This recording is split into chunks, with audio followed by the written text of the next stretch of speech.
안녕하세요. 자, 이번 강의에서는 이제 서포트 벡터 머신 SVM이라는 개념을 설명할 거고요. 그다음에 두 번째로 그 SVM with more than two classes. 그래서 그룹이 두 개 이상인 경우 세 개, 뭐 빨강, 파랑, 초록색 그룹을 이렇게 분류하는 서포트 벡터 머신 방법을 설명하고요. 그리고 마지막으로 서포트 벡터 머신이랑 로지스틱 리그레션과의 관계가 어떻게 되는지 설명하도록 하겠습니다. 자, 먼저 SVM의 모티베이션부터 설명을 하자면요. 간단하게 얘기하면 Non-Linear Decision Boundary 때문에 SVM이 필요합니다. 자, 일단 여기 간단한 예를 들어서 설명하도록 할게요. 여기 왼쪽에 보이는 그림은요. 이렇게 이쪽 부분에 파란색, 그리고 상단 부분에도 파란색, 그리고 가운데 영역이 이렇게 빨간색으로 클래스가 나눠져 있는 케이스거든요. 자, 이러한 데이터 포인트에 서포트 벡터 클래시파이어를 적용을 하면 어떻게 되냐면 여기 보이는 대로 가운데 굵은 직선이 디시전 바운더리, 그다음에 이런 식으로 마진이 형성된 이러한 결과물을 얻을 수 있거든요. 물론 이렇게 데이터 포인트가 좀 빠지면요, 이렇게 직선이 조금 바뀔 수는 있지만 어떠한 경우에도 이 클래스를요 정확하게 분류하는 클래시파이어를 찾을 수는 없을 겁니다. 자, 이 경우에는 가장 베스트라고 저희가 한번 바운더리를 찾아보면 이렇게 동그라미를 하나 두고요. 이 가운데 영역은 빨간색, 가운데 영역이 아닌 바깥쪽은 다 파란색 영역이다 라고 하는 게 가장 좋은 상황일 거예요. 자, 그런데 기존에 있었던 서포트 벡터 클래시파이어는 이런 게 안 되죠. 그 이유는 이제 non-linear boundary 때문에 그렇고요. 자, 이러한 상황은요, 우리가 리그레션 프로블럼에서도 비슷하게 다룬 적이 있었습니다. 당시에는 이제 프리딕터랑 리스폰스 베리어블 사이에 비선형 관계가 있으면 어떻게 우리가 정확하게 잘 예측할 수 있을까에 대해서 세 가지 방법을 보여드렸는데, 첫 번째가 인터랙션을 고려하는 방법, 그리고 두 번째가 higher order degree를 갖춘 폴리노미얼 리그레션을 적용하는 방법, 그리고 이제 스플라인을 이용하는 방법, 이렇게 설명드렸었죠. 자, 클래시피케이션, 특히 이 SVM에서도요, 이 방법을 그대로 적용이 가능합니다. 먼저 우리가 인터랙션이랑 그 다음에 폴리노미얼 리그레션에서 사용했던 방법은요, 간단하게 feature expansion이라고 표현을 할 수가 있습니다. 자, 이거는 이제 원래 우리가 predictor space가 x1, 뭐 x2 이렇게 단순하게 두 개가 존재했다면요, 요거를 확장시키는 거예요. 어떻게 하냐면 x1, x1 제곱, x1 3승, 그리고 x2, x2 제곱, x2 3승, 그리고 인터랙션도 x1 곱하기 x2, 뭐 x1 제곱 곱하기 x2 이런 식으로 확장하는 방법을 말합니다. 자, 이렇게 되면 기존에 우리가 P개의 프리딕터가 있었다면, 자, 위계 이런 방법을 쓰면요, 당연히 P보다 큰 어떠한 더 확장된 공간을 쓸 수가 있겠죠. 예를 들어서 우리 이거를 라지 M 차원이다라고 표현을 할 수가 있을 겁니다. 자, 이렇듯이 서포트 벡터 클래시파이어가 원래 기존에 가지고 있었던 2차원 공간 내에서만 표현이 됐다면 이제 서포트 벡터 머신은요, 훨씬 더 큰 M차원 공간에서 저희가 디시전 바운더리를 형성을 할 수가 있습니다. 자, 이 부분 예를 들어서 좀 설명을 하면요. 기존에 x1, x2 이용하는 것 대신에 이렇게 조금 더 복잡한 형태의 펑션을 이용할 수가 있어서요. 기존의 디시전 바운더리가 뭐 베타 0 더하기 베타 1 x1 더하기 베타 2 x2 equal to 0 이렇게 써가지고 이렇게 x1, x2 이렇게 했을 때 만약에 이 조건을 만족하는 x1과 x2의 집합은요, 이렇게 되겠죠. 자, 그 다음에 이 위쪽 영역은 다 플러스, 이 아래쪽 영역은 다 마이너스. 그래서 플러스와 대응되는 곳은 뭐 파란색 그룹, 그리고 마이너스와 대응되는 그룹은 다 빨강색 그룹, 뭐 이렇게 하기로 했었잖아요. 그런데 우리가 이제 feature expansion 기법을 이렇게 사용을 하면요, 이제 아래와 같이 베타 0 더하기 베타 1 곱하기 x1 더하기 베타 2 곱하기 x2 더하기 베타 5 곱하기 x1 곱하기 x2 equal to 0 이런 식으로 쓸 수가 있거든요. 그래서 이 부분은요, 이 빨간색을 지우고 다시 한번 그려보면 결국 2차식이잖아요. 그렇죠? 그러다 보니까 대충 그려보면 이런 식으로 저희가 표현이 가능하게 됩니다. 따라서 이제 원래 기존의 서포트 벡터 클래시파이어의 단점이 직선밖에 표현을 못한다였는데 피처 익스펜션을 통해서 non-linear decision boundary도 표현할 수 있어서 이게 훨씬 더 서포트 벡터 머신이 더 플렉서블한 모델이다라고 표현이 가능합니다. 이번 슬라이드에서는 조금 더 복잡한 피처 익스펜션을 한 결과를 또 보여드릴게요.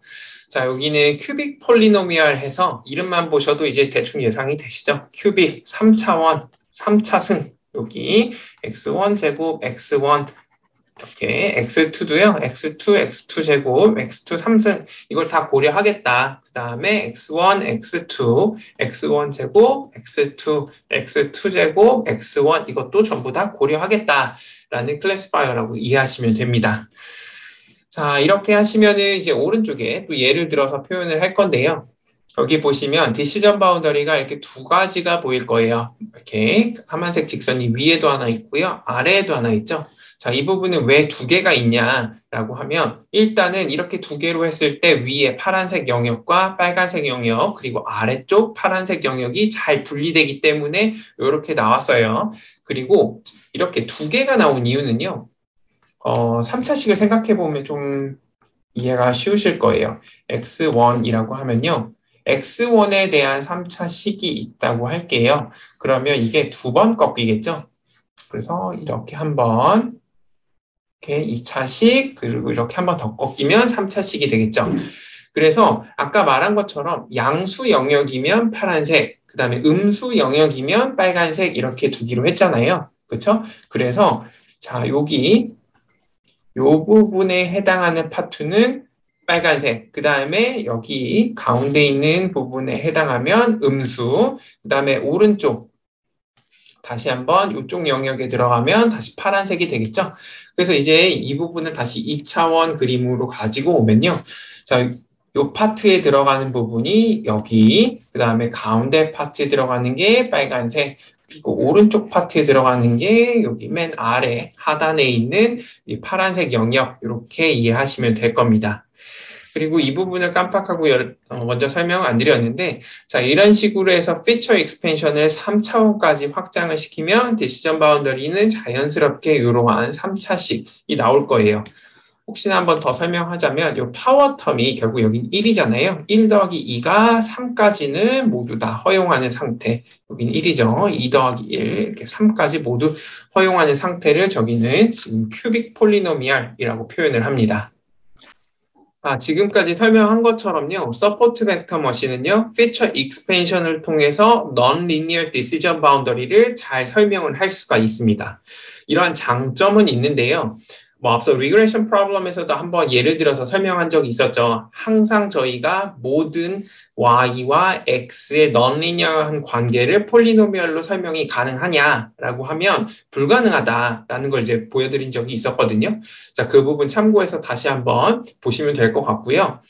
자, 이 경우에서도 저희가 모든 non-linear decision boundary를 폴리노미얼 펑션으로만 구분 짓는 것은 불가능에 가깝습니다. 혹은 가능하더라도요, 굉장히 느리고요, 복잡하고 샘플 사이즈가 굉장히 큰 그런 것들을 요구할 가능성이 있습니다.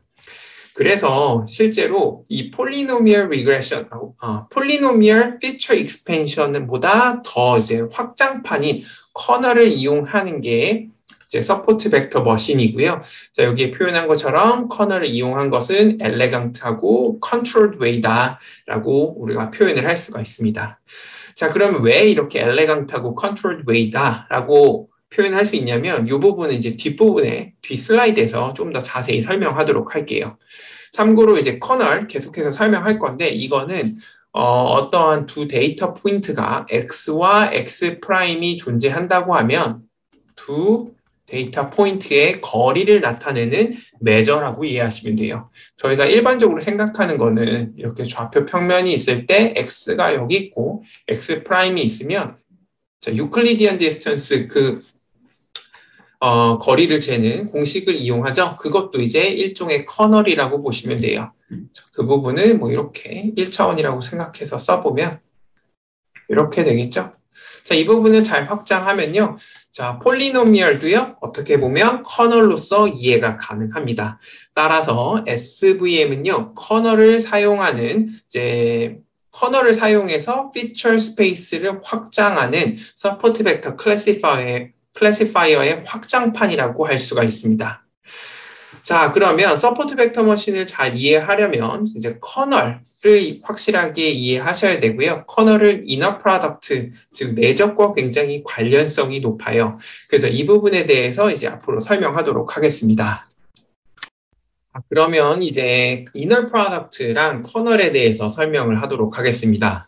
자, 이너 프로덕트는요, 뭐 정의대로 가면 xi라는 포인트랑 xi'라는 포인트가 있으면 이 부분을요, 저희가 이렇게 곱하기, 그 다음에 더하기 이렇게 표현한 거를 이너 프로덕트라고 불러요. 이 부분은 다 미적분학 시간에 다 배웠을 거라고 생각하는데 이 xi라고 하는 포인트는 실제로는 2차원 평면 공간에서는 뭐 x1, x2 이렇게 표현을 합시다. 그 다음에 xi'이라고 하는 거는 y1, y2 이렇게 표현이 되겠죠. 그러면 이 두 점, 이게 xi예요. 그 다음에 이게 y, i 이렇게 표현을 할게요.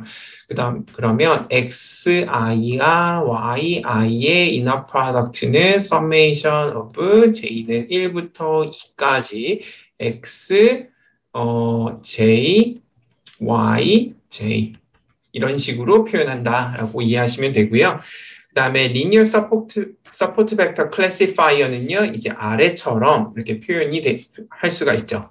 fx는요, 기존에는 베타 0 더하기 베타 1 x 이런 식으로 표현을 했었잖아요. 자, 이 부분이요, 이렇게 표현이 돼요. 그럼 이너 프로덕트랑 이제 커널 설명하도록 할게요. 자, 이너 프로덕트는요, 여러분들이 미적분학 시간에 이미 다 배우셨을 거라고 생각을 해요. 그래도 이제 한 번 더 설명을 하자면요.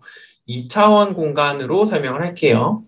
여기가 x1, 여기가 x2 이렇게 하고요. 그 다음에 여기 이 포인트가요, 뭐 xi라고 표현하고 이쪽 포인트는요, 그냥 yi라고 표현할게요. 그럼 각각의 포인트는 x1과 x2 이렇게 두 가지 점으로 이루어졌겠죠. 그래서 이거는 그냥 편의상 x1, x2 여기는 y1, y2 이렇게 표현을 할게요. 그렇게 되면 xi랑 yi의 이너 프로덕트는 여기 두 개의 점들이 있는데 결국 j는 1부터 2까지 xj 곱하기 yj 이렇게 곱을 먼저 한 다음에 그것들을 모두 더하는 형태 이렇게 하는 것을 우리가 이너 프로덕트, 내적이라고 부릅니다. 자, 그러면 이제 이 이너 프로덕트를 이용해서 저희가 linear support vector classifier를 표현이 가능하거든요. 그래서 그 부분을 제가 좀 지우고 부분은 좀 지울게요. 지운 다음에 설명을 더 드리면 기본적으로 점들이 이렇게 여러 개가 있을 거예요. 그 다음에 위에도 점들이 이렇게 빨간색 그룹의 점들이 이렇게 있겠죠. 그 다음에 저희가 원하는 거는요. 임의의 점이 이렇게 보라색으로 등장을 했어요. 여기 있습니다. 자, 그러면 저희가 linear support vector classifier를 만약 이용했다면 이 점은요. 빨간색 그룹으로 표현이 될까요? 아니면 파란색 그룹이라고 추정이 될까요? 당연히 대략적으로 그려보면 이렇게 시점 바운더리가 이런 식으로 추정이 될 거예요. 그래서 이쪽 영역은요, 어때요? 다 빨간색으로 나올 가능성이 높겠죠. 그리고 엄밀히 따지면요, 저희는 새롭게 주어진 보라색 점에 어떠한 그 서포트 벡터 클래시파이어 그 공식에 대입해서 양수인지 혹은 음수인지를 판단하게 될 겁니다. 자, 그렇게 할 거면 이 부분도 이제 개념적으로만 또 설명을 먼저 하자면 이 부분 좀 더 다시 지울게요. 자, 그러면 빨간색, 파란색, 초록색으로 표현할게요. 자, 이 점과의 거리를 봅니다. 그 다음에 이 점과의 거리도 보고요. 이 거리도 보고요. 그 다음에 이 거리, 여기 있는 각각의 점들과의 거리를 모두 다 보겠죠. 그 다음에 가까운 것들이 다 빨간색이죠. 그리고 파란색 점과 거리도 마찬가지로 볼 거예요. 다 멀겠죠. 그렇죠? 이런 것들이 모두 반영된 것이 이제 서포트 벡터 클래시파이어라고 볼 수가 있거든요. 그렇다 보니까 이 부분을 저희가 수식으로 써보면 결국에는 제가 여기다 그려놨던 초록색 직선, 요 거리들이 모두 그 클래시파이어를 형성하는데 굉장히 중요한 지표로 작용하게 될 거예요. 그래서 fx는요, 베타 제로 더하기 summation of 알파 i 곱하기 x 곱하기 xi. 제가 앞서 말했듯이 이제 커널을 하나의 디스턴스라고 생각을 할 수가 있거든요. 물론 완전하게 이제 디스턴스라고 볼 수는 없지만 하나의 디스턴스라고 이해하실 수는 있습니다. 여하튼 간에 여기에서 그림에서 설명했던 개념대로 그대로 가져와서 저희가 이제 리니어 서포트 벡터 클래시파이어를 이렇게 구성이 가능합니다. 자, 이렇게 되면요. 일반적으로 저희가 여기 n choose to inner product of xi, xi prime, 즉 모든 점들의 거리들을 전부 다 계산을 해야 돼요. 그래서 점이 만약에 여기 x1, x2, x3 이렇게 있다면 저희가 계산해야 되는 건요. 점이 자기와 자신과의 거리는 0일 테니까 계산할 필요 없고 그 다음에 x1과 x2가의 거리, x2와 그 다음에 x1과의 거리 이거는 또 계산할 필요가 없겠죠. 그러니까 결국에는 이 lower triangular part 이 부분을 전부 다 계산해야 되는 뭐 이렇게 계산만 하면요. 저희가 linear support vector classifier 이 부분을 이제 추정이 가능합니다. 자, 그런데 이 그림만 다시 한번 보시면요. 이제 굉장히 먼 거리들이 존재하잖아요. 그렇죠? 그래서 이런 거리들은 사실은 클래시파이어를 구성하는데 큰 영향이 미치지 않을 수가 있습니다. 그러면 정확하게는 이 점을 예측하는데 이 점이 빨간색 그룹인지 혹은 파란색 그룹인지 그거를 예측하는 데 있어서는 이 근처에 있는 몇몇 포인트만 쓰고요. 여기 먼 거리에 있는 포인트는 안 쓸 가능성이 굉장히 높거든요.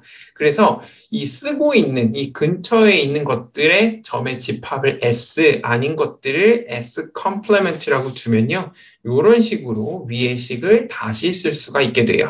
그리고 참고로 이 S는요. Support Set of Indices I라고 부릅니다. 이 알파 I 햇이 즉 0이 아닌 부분, 중요하게 작용하는 점들은요. Support Set. 만약에 이 코에피션트가 0으로 작용해서 결국 클래시파이어를 구성하는데 전혀 영향을 미치지 않은 것들은요. 이제 Non-Support Set 이렇게 부릅니다. 즉 이제 관측치들 사이의 이너 프로덕트를 계산하면요. 서포트 벡터 클래시파이어를 적합을 할 수가 있습니다. 자, 물론 여기에 이제 적용할 수 있는 여러 가지 커널들이 있죠. 그래서 이제 대표적으로 제가 먼저 피처 익스펜션에 사용했었던 이제 폴리노미얼 익스펜션 그 방법에 대해서 먼저 설명하도록 할게요. 앞서서 제가 폴리노미얼 이것도 사실은 커널의 일종이다라고 잠깐 언급한 적이 있는데요. 그때 사용하는 커널은요. 이게 폴리노미얼 커널을 쓰시면 돼요. 폴리노미얼 커널 with maximum degree d는요. 이런 식으로 표현이 되거든요. 즉, 1 더하기 summation of inner product of xi, xi prime 그리고 이 d승 이렇게 넣어주면 되고요. 자, 이렇게 되면은 이때 대응되는 클래시파이어는 이런 식으로 쓸 수가 있겠죠. 아까 썼던 바로 전 슬라이드에 썼던 것처럼 서포트 셋 그대로 이용하고요. 위에 썼던 커널 그대로 가져온다. 이렇게 이해하시면 됩니다. 자, 하지만 이제 앞서 언급한 것처럼 이제 폴리노미얼 펑션으로 모든 non-linear decision boundary를 다 표현할 수 없다라고 이제 설명드렸었잖아요. 자, 그 경우에서는요, 저희가 이제 radial kernel이라는 걸 쓰면은 또 많은 부분이 해결이 될 수가 있습니다. 자, 이 부분은 이제 radial kernel은요, 정의대로 가면 K 이제 커널의 약자겠죠. xi 프라임은요, x 오브 마이너스 감마 그다음에 이렇게 되는 파트고요. 이 부분 저희 뭐 본 적 있죠. 감마가 뭐 2 시그마 제곱분의 1 이렇게 되면 정규 분포의 PDF 안에 들어가 있는 하나의 폼이라고 받아들일 수가 있을 겁니다. 자, 여하튼 간에 이 radial 커널을 서포트 벡터 클래시파이어, 즉 서포트 벡터 머신을 이용해서 저희가 디시전 바운더리를 찾아본 건데요. 자, 이 경우에 보면 저희가 원래 원하는 건 이 가운데 영역은 빨간색, 그리고 바깥쪽 영역은 파란색인데 이 부분이 굉장히 잘 표현되는 거 볼 수가 있죠. 자, 그리고 이 부분은요, fx는 베타 제로 더하기 i가 서포트 셋에 들어가 있을 때 알파 i 햇 곱하기 커널 x, xi 프라임, xi 이런 식으로 표현된다는 거 여러분도 다 아실 거라고 생각합니다. 자, 커널은 사실 더 있어요. 더 굉장히 많은 커널들이 있는데 이 수업 시간에선 radial 커널까지만 설명하도록 하고요. 자세한 내용들은 저희 실습 시간에 다뤘던 그런 커널들을 좀 보시면 될 것 같아요. 그럼 이번 슬라이드에서는 이제 커널이랑 enlarged feature space에서 feature expansion 이 부분에 대해서 우리가 커널을 왜 써야 되는지에 대해서 한 번 더 강조하도록 하겠습니다. 일단은 가장 첫 번째 장점은요. 여기 순서가 이렇게 돼 있지만 1번 여기 있어요. 일부 커널들은요. feature expansion으로 표현할 수 없는 부분들도 잘 설명을 할 수가 있습니다. 뭐 이런 것들이 있었죠. 그래서 막 여기 이렇게 있었고 다시 이렇게 가는 뭐 이러한 류의 펑션들은요 기존의 폴리노미얼 리그레션으로는 거의 설명이 안 돼요. 뭐 이런 펑션이었나요? 정확히 기억은 안 나지만 뭐 이러한 것들은요 오실레이션이 너무 심해가지고 이제 폴리노미얼 펑션으로 안 되는데 적합한 커널을 잘 찾는다면 이러한 형태도 잘 표현을 할 수가 있습니다. 자, 그리고 두 번째는요. 여기 feature space approach는요. 이게 컴퓨테이션을 굉장히 인트랙터블 합니다. 그러니까 컴퓨테이션 할 게 굉장히 많아요. 그러니까 기존에 x1부터 시작해서 xp개가 있다면 여기에 대응되는 파라미터 개수는 베타 제로, 그 다음에 각각의 프리딕터 앞에 있는 슬로프까지 해서 p 플러스 1개 요거 계산하시면 되죠. 근데 하이 디멘셔널 데이터라고 하면요. n보다 p가 큰 케이스고 자 이렇게 되면 저희가 그 피처 익스펜션 시키는 방법에 이 파라미터 추정 개수가 굉장히 많아지는 단점이 있어요. 그런데 여기뿐만 아니라 저희가 예를 들어서 뭐 3차까지 하겠다라고 하면 x1 제곱, x1 3승, 그 다음에 x2 제곱, x2 3승 이렇게 계속 넘어가게 되겠죠. 그러면 즉 그냥 인터랙션을 무시하더라도요. 3p만큼 저희가 파라미터 추정을 해야 돼서 굉장히 컴퓨테이셔널리 안 좋다라고 표현을 할 수가 있습니다. 자, 그에 반해서요. 이제 커널을 사용하면요. 결국 커널은 모든 데이터 포인트 사이의 거리만 계산을 하면 되잖아요. 그러니까 자, n-2개의 디스팅트한 페어의 거리만 계산하면요. 나머지 커널 그 k, xi, xi 프라임은요. 뭐 그냥 계산이 굉장히 쉽다는 장점이 있습니다. 물론 이게 이제 요새 말하는 빅데이터라고 해서 n이 P보다 월등하게 큰 케이스에서는요. 당연히 피처 익스펜션 이 방법의 계산량이 더 적을 수도 있어요. 근데 뭐 대부분의 경우에서는 피처 익스펜션 어디까지 해야 될지 모르기 때문에 3차로 끝나지 않고 뭐 100차, 50차 이렇게 확장시킬 수도 있거든요. 그런 것까지 감안해 보면요. 즉 커널을 쓰는 게 훨씬 더 계산적으로 이득이다라고 표현을 할 수가 있습니다. 이제 지금까지 배웠던 이제 클래시파이어들을 여기 있는 HERT 데이터를 이용해서 비교해 보도록 하겠습니다. 자, 여기 왼쪽과 오른쪽에 보이는 거는 이제 트레이닝 데이터셋에서 그려낸 ROC 커브예요. 자, ROC 커브는 이제 앞서서 설명을 했지만 그러면 우리가 false positive rate랑 true positive rate를 어떻게 이렇게 다양하게 만들어낼 수 있습니까? 라는 문제가 발생하죠. 그 이유는 저희가 여기서 배웠던 서포트 벡터 머신만 하더라도 여기 어떤 fx가 베타 제로 더하기 뭐 서메이션 오브 i의 k xi x 이런 식으로 표현이 되잖아요. 그렇죠? 그러면 저희 여태까지 설명할 때는 이 fx가 양수면 이제 뭐 빨간색 레드 fx가 음수면 블루 이렇게 하자라고 했지만 실제로 이렇게 단순하게 저희가 이제 분류를 하진 않거든요. 그래서 0이 기준이 아니고요. 저희가 이거를 어떠한 값 t를 기준으로 설정할 수가 있어요. 그래서 기존에 0이 기준이 아니고 1보다 커야만 red, 그리고 1보다 작으면 blue 이렇게 둘 수가 있고요. 마찬가지로 10보다 커야만 red, 10보다 작으면 blue 이런 식으로도 설정이 가능하겠죠. 그래서 이 threshold, 이 t 값을요, 굉장히 뭐 마이너스 무한대부터 무한대까지 쫙 변화를 시키면요, 이렇게 다양한 false positive rate랑 거기 대응되는 true positive rate를 찾아서 이렇게 ROC 커브를 그릴 수가 있습니다. 자, 왼쪽 그림부터 설명을 하자면 이제 빨간색은요, 서포트 벡터 클래시파이어의 결과를 나타내고요. 그다음에 파란색은요, 이제 LDA를 사용했을 때의 그 ROC 커브를 나타냅니다. 둘만 비교하자면 굉장히 비슷한 뭐 AUC, Area Under Curve 스코어를 만들어내고 있죠. 그래서 누가 더 좋다라고 표현하기는 좀 어렵고요. 이제 오른쪽에 저희가 지금 배웠던 서포트 벡터 머신의 radial basis 커널을 이용한 결과가 나타나 있다고 해요. 까만색이랑 초록색 그리고 파란색이 그 결과고요. 그다음에 radial 커널 같은 경우에서는 xf move 마이너스 감마 그다음에 x 빼기 xi 제곱 이렇게 정의가 되잖아요. 그래서 여기 있는 감마 값들에 따라서 또 성능이 바뀔 수가 있겠죠. 그래서 다양한 감마 값들을 이렇게 넣었다고 하고요.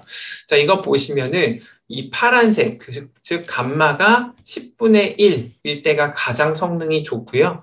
그 다음에 여기 서포트 벡터 클래시파이어가 두 번째로 좋고, 그 다음에 이 초록색 감마가 100분의 1일 때 좋고, 그 다음에 1000분의 1일 때가 제일 안 좋은 거 볼 수가 있습니다. 앞서 저희가 봤던 ROC 커브는요, 트레이닝 데이터셋을 이용한 거고요. 자, 이번에는 정당한 비교를 위해서 테스트 데이터셋을 이용을 했다고 합니다. 여기 90개의 테스트 observation을 썼고요. 자, 앞서서 저희가 봤었던 트레이닝 셋에서는 서포트 벡터 클래시파이어랑 LDA의 성능이 큰 차이가 없었죠. 근데 여기서 보시면 이제 빨간색이 살짝 더 위에 있어요. 그래서 Area Under Curve AUC 기반으로 봤을 때 서포트 벡터 클래시파이어가 조금 더 좋다라고 표현을 할 수가 있고요. 자, 이 부분이 통계적으로 유의하냐라고 하는 거는 지금 이 그림만 가지고는 좀 보기 어렵고 여러분들이 이제 다른 방법으로 테스트를 해보셔야 될 것 같습니다. 자, 그리고 오른쪽도야 똑같은 환경에서 이제 90개의 테스트 observation을 이용해서 비교를 한 건데요. 앞서서 이제 트레이닝 observation 이용했을 때는요, 이 서포트 벡터 머신 with 감마 0.1 이때가 가장 좋았었던 걸로 기억을 하거든요. 자, 그렇게 되면 이때는 아마 이렇게 붙어 있었을 거예요. 근데 그때보다 확 떨어졌죠, 퍼포먼스가. 자, 그리고요, 기존에 이렇게 감마가 이렇게 점점 작아지면 작아질수록 퍼포먼스가 안 좋았는데 그러한 경향성을 거의 볼 수가 없습니다. 물론 이제 모든 방법들은 퍼포먼스가 거의 비슷하다는 거 볼 수가 있고요.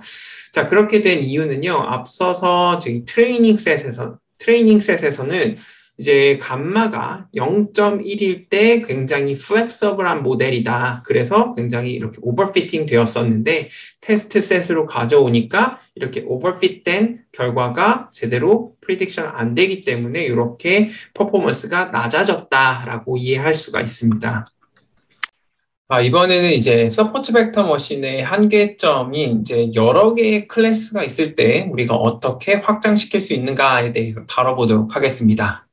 자, 기본적으로 서포트 벡터 머신은 두 개의 클래스밖에 다루질 못하죠. 그 이유는 이제 이 decision boundary, 이 fx가 베타 0 더하기 베타 1, k 이런 식으로 해서 커널로 이루어졌다고 했을 때 이 fx가 양수 혹은 어떤 값 t보다 크면 파란색, 그 다음에 이 fx가 t보다 작거나 같으면 빨간색 이런 식으로 하기로 했잖아요. 결국 두 개의 클래스밖에 다루지 못한다는 단점이 있습니다. 자, 그러면 일부 어떤 경우에서는 파란색, 빨간색 이거 말고도 뭐 노란색 혹은 뭐 초록색 여러 가지 이렇게 그룹이 나눌 수도 있잖아요. 자, 그런 경우에 우리가 어떻게 하느냐? 여기에서 이제 두 가지 방법이 있는데요. 첫 번째는 one vs all에 해당하는 오바가 있고요. 또 두 번째는요, one vs one에 해당하는 오보가 있습니다. 자, 그래서 이것도 이제 그림으로 하나 설명을 하자면, 이 평면 공간에 빨간색 그룹이 있고요. 그 다음에 파란색 공간도 있고요. 이렇게 클래스가 있고요. 그 다음에 초록색 스페이스, 초록색 이렇게 클래스가 있다고 할게요. 그럼 오바 같은 경우에 어떻게 하는 거냐면 one vs all이잖아요. 그래서 파란색을 먼저 기준으로 해서 나머지 두 개는요 같은 그룹이라고 생각을 하는 겁니다. 그래서 우리가 decision boundary를 이렇게 구해보면 이런 식으로 되겠죠. 서포트 벡터 머신 쓰더라도요. 자, 그리고 나서 만약 빨간색 기준으로 이번에 해보면요 이런 식으로 될 거예요. 그렇죠? 그 다음에 이번에 초록색 기준으로 해보면요 이런 식으로 뭔가 나오겠죠. 그러면 우리 지금 클래시파이어가 3개가 나온 거예요. 그죠? 그리고 이 large K는요, 3이 되겠죠. 이 경우에. 그러면 우리가 원하는 거는 지금 이 포인트, 새로운 포인트가 빨간색이냐, 파란색이냐, 초록색이냐, 요거겠죠? 자, 그러면 이 3개의 함수에 대해서, 이 3개의 함수에 대해서 이 보라색 점에 대한 모든 값을 구하게 됩니다. 그리고 나서 가장 큰 값을 주는 게 어떤 거냐? 만약 파란색이다 라고 하면 파란색이라고 이렇게 이 observation을 파란색 그룹에 할당하는 방법입니다. 자, 오보 같은 경우에서는 뭐 굉장히 단순해요. 이것도 거의 비슷하다고 보시면 되는데요. 오바에서 하던 거는 이 파란색이냐 아니냐로 나눴다면 여기에서는 이 파란색과 빨간색, 이 초록색을 완전 무시하는 거예요. 그걸 기준으로 해서 클래시파이어를 하나 만들고요. 마찬가지로 파란색과 초록색에 대해서 클래시파이어 하나 만들고 마찬가지로 빨간색도요. 파란색과 초록색에 대응되는 클래시파이어 2개 만들고요. 초록색도요. 마찬가지로 이런 식으로 해서 2개를 만들어내요.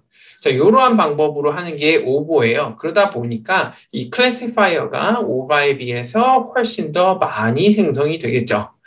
그리고 이렇게 새로운 포인트가 나타내면 여기 우리가 만들어낸 혹은 추정한 클래시파이어에 다 대입한 다음에 가장 큰 값을 주는 그 클래스의 observation을 할당하는 방법, 그 점은 똑같습니다.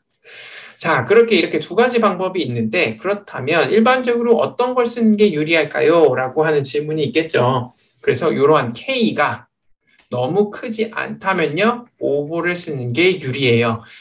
물론 이렇게 클래시파이어가 굉장히 많이 생성되기 때문에 물론 이제 observation이 이제 주어진 observation에 비해서 K가 크면요, 여기 클래시파이어 추정하는 것 자체가 accuracy가 떨어지기 때문에 그렇고요. 만약에 K가 굉장히 크다면 이 estimated classifier의 성능이 떨어지기 때문에 오바를 사용하는 것을 추천합니다. 이번에는 이제 서포트 벡터 머신이랑 이제 일반적으로 많이 사용하는 로지스틱 리그레션과의 관계를 또 설명을 하도록 하겠습니다. 기본적으로 서포트 벡터 클래시파이어에 만약에 decision boundary가 fx는 베타 0 더하기 베타 1 곱하기 x1 더하기 베타 p 곱하기 xp 이렇게 주어졌을 때요. 요 베타들 있잖아요. 요 베타를 추정하는 방법은요. 아래와 같은 이제 objective function을 미니마이즈 시켜주는 요 방법으로 구하게 되거든요. 요 이론적인 거는 이제 생략하고 넘어가도록 할게요. 자, 이렇게 하면 되는데, 자, 이 부분은 앞부분은 힌지 로스라고 부르고요. 두 번째 파트는 이제 페널티라고 불러요. 그래서 이 부분만 보면은 결국에는 이게 결국 L2 놈 페널티잖아요. 그래서 이제 리치 리그레션과 굉장히 유사하다. 라고 볼 수가 있고요. 그 다음에 여기 힌지 로스 요것만 저희가 또 보다 보면요. 이게 이제 max of 0, 1 빼기 yi 곱하기 fxi예요. 그 다음에 이 yi는요. 뭐 0 아니면 1 혹은 뭐 마이너스 1 아니면 1 이렇게 두시면 되는 거고요. 자, 이 힌지 로스는요. 이제 로지스틱 리그레션에서 사용하는 그 로스와 굉장히 유사한 면이 있습니다. 그때 이제 로지스틱 리그레션에서 사용하는 로스는 네거티브 로그 라이클리후드겠죠. 그래서 당시에 이제 로지스틱 리그레션을 사용하는 그 백그라운드 자체는 이제 yi가 어떠한 이제 버뇰리 디스트리뷰션 pi를 따라갈 것이다. 혹은 뭐 p라고 할게요. p를 따라갈 것이다. 여기에서 시작을 하잖아요. 그렇죠? 엄밀히 따지면 여기 x 자, 그러면 이걸 어떻게 라이클리후드를 하냐면 결국에 베르누이의 PMF를 쓰시면 돼요. 그러면 P 곱하기 YI 곱하기 1 빼기 P의 이제 1 빼기 YI승. 그 다음에 사실 여기 다 곱하겠죠. 네, 이 파트는 생략할게요. 그 다음에 로그를 취하면요. 이제 yi 로그 p 더하기 1 빼기 yi 곱하기 로그 1 빼기 p 이렇게 되겠죠. 자, 이 부분도 한 번 더 정리를 하면요. 결국 yi 곱하기 로그 p 나누기 1 빼기 p 이렇게 되죠. 그 다음에 이 부분을 로그 1 빼기 p예요. 자, 우리가 지금 이 파트는요. 로지스틱 리그레션의 이제 정의대로 가면요, 이 fx와 동일하게 처리를 할 수가 있습니다. 즉 왼쪽에 쓸게요. yi 곱하기 fxi 이 p는요, 여기 주어진 x의 함수꼴이니까 이렇게 쓸 수가 있겠죠. 자, 그러다 보면 이렇게 잘 정리해서 보면요, 힌지로스가 가진 이 파트 그리고 엄밀히 따지면 네거티브 로그 라이클리후드니까 이 네거티브가 붙어 있을 거예요. 그래서 여기 네거티브까지 포함해서 보면은 여기 SVM with 이 decision boundary, 이 linear function 이렇게 된 것은 사실은 이제 로지스틱 리그레션에서 사용하는 네거티브 로그 라이클리후드를 기반으로 추정하는 방법과 굉장히 유사하다라고 할 수가 있고요. 하지만 차이점은 있죠. 왜냐하면 힌지로스는 여기에 맥스가 붙어 있잖아요. 여기는 그런 게 없죠. 그래서 이제 이 부분을 이제 그림을 그려서 보면요. 이제 까만색이 SVM 로스, 즉 힌지 로스를 나타내고요. 여기 초록색이 로지스틱 리그레션 로스를 나타내는데요. 이제 이 부분은 사실상 거의 뭐 유사하게 쭉 감소한다고 볼 수가 있는데, 이제 여기 보시면 대략적으로 여기 1이라고 할 수가 있겠죠? 자, 0. 이 부분부터 시작해서는 SVM 로스에 해당하는 이 힌지 로스는요, 어느 순간부터 시작해서 1부터는 0에 딱 붙어서 움직이질 않고요. 이제 로지스틱 리그레션은요, 점점 줄어드는데 이 줄어드는 폭도 또 줄어드는 이러한 특징을 볼 수가 있습니다. 그래서 이제 결론적으로 말하면 SVM이랑 로지스틱 리그레션은 굉장히 유사한 부분은 있지만요, 정확하게 일치하지는 않아요. 로스 펑션이 다르기 때문에 그렇겠죠. 자, 그러면 SVM이랑 로지스틱 리그레션 중에 어떤 걸 사용하는 게 유리할까요? 라는 질문을 할 수가 있고요. 자, 그 경우에서는 일반적으로 사실 이건 LDA 설명할 때도 한번 설명한 적이 있어요. 자, 일반적으로 이 데이터 클래스가 굉장히 세퍼러블하다. 그래서 이렇게 좌표 평면에 그렸을 때 이런 식으로 완벽하게 분리가 되는 상황이면요, 이제 SVM 그리고 LDA가 굉장히 유리합니다. 자, 로지스틱 리그레션은요, 이런 식으로 완전히 linearly separable한 상황에서는 퍼포먼스가 굉장히 낮은 경우가 많습니다. 자, 이렇게 이제 linearly separable 하지 않다면요, 우리가 리치 리그레션을 로지스틱 리그레션에 당연히 적용이 가능하겠죠. 이 부분도 잠깐 다뤘으니까, 자, 그렇게 쓴 로지스틱 리그레션이랑 SVM은요, 그 성능이 굉장히 유사할 것이라고 저희는 기대를 합니다. 자, 그러면 이 중에서 그러면 뭘 쓰면 되냐? 뭐 SVM 쓰는 게 항상 좋습니까? 라고 물어볼 수가 있는데요. 이것도 이제 취향 차이예요.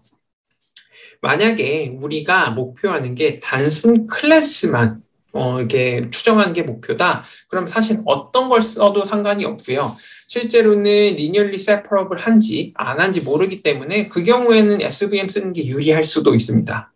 하지만요, 로지스틱 리그레션은요, 이제 어떠한 포인트가 빨간색에 혹은 파란색 그룹에 속할 확률을 제시를 하잖아요.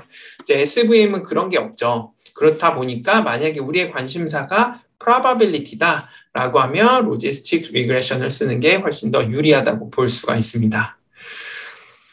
그리고 마지막으로 이제 non-linear boundary를 위해서는 이제 커널, 그러니까 radial 커널 같은 것을 쓰는 SVM을 이제 많이 사용한다고 볼 수가 있고요. 이제 커널을 로지스틱 리그레션과 이제 LDA에 적용한 방법도 당연히 고려가 가능하겠죠. 기존에 이제 로지스틱 리그레션이 로그 P 나누기 1 빼기 P를요, 베타 0 더하기 베타 1 X1, 베타 2 X2 이렇게 정의를 한 거잖아요. 뭐 이거 대신에요, 요걸 이제 트랜스포메이션한 T, X1, 뭐 t, x2 뭐 이런 식으로 스플라인을 적용하고 이게 다 가능하겠죠. 하지만 그런 것들은 앞서 설명한 것처럼 컴퓨테이셔널이 굉장히 이제 안 좋다. 오히려 이제 커널을 이용하면 n choose 2개의 거리 계산만 하면 되기 때문에 훨씬 더 유리하다라고 또 할 수가 있습니다. 이제 강의 요약하고 마치도록 하겠습니다. 자, 오늘은 이제 SVM에 대한 개념을 설명을 했고요. 이제 거기에 대한 모티베이션이 Non-Linear Decision Boundary 때문에 그렇다라는 점도 설명을 했습니다. 자, 그래서 이제 Support Vector Machine.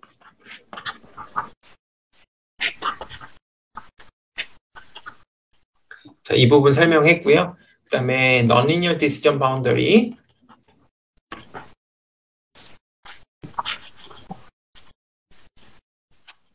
쓸게요.